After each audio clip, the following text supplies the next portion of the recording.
அமைச்சரே சாமி, எனக்கு என்ன வேலை? என்ன வேலைங்க?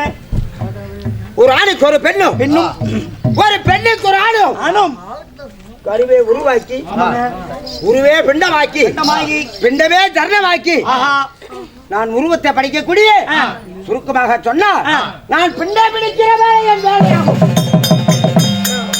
ஒரு நாளைக்கு எத்தனை பிடிப்பீங்க?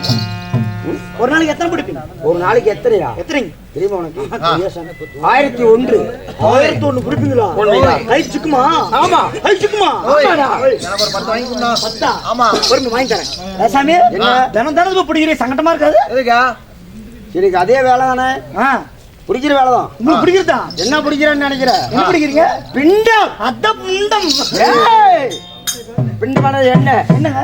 உன் சந்தேகப்பட்டவர் கருவை கொடுத்து விட்டால் போதாது, அந்த கருவை உருவாக்கக்கூடியவன் நீங்களா? நீங்க நினைச்சா யாரு கூட குழந்தை பிறக்குமா? ஆமா சாமி, அடே நான் நினைச்சா குழந்தை பிறக்கிறது கிடையாது, உருவாக்கக்கூடிய வேலை. ஓ, அந்த உருவத்தை உருவாக்குவது. ஆமா, தலை, காலு, கையு, மூக்கு, வாயு என்று சொல்லப்பட்டு அந்த உருவத்தை படைக்கக்கூடியவனோ இந்த பிரம்மதேவன். அப்படி உருவத்தெல்லாம் படைக்கக்கூடிய வேலை உங்களுக்காக இருந்தாலும் உங்களுக்கு காலாகாலத்தில் திருமணம் என்பது ஆனதா இல்லையா? கரெக்டா கேட்டீங்க. தப்பாவா கேட்டேன் மாதவா? என் மனைவியை நீ கேள்பா என்று அவளை அருகிலும் அழைத்து வந்திருக்கிறேன். அப்படியா? ஆமா, அனைத்து பேர்களே தெரியும்.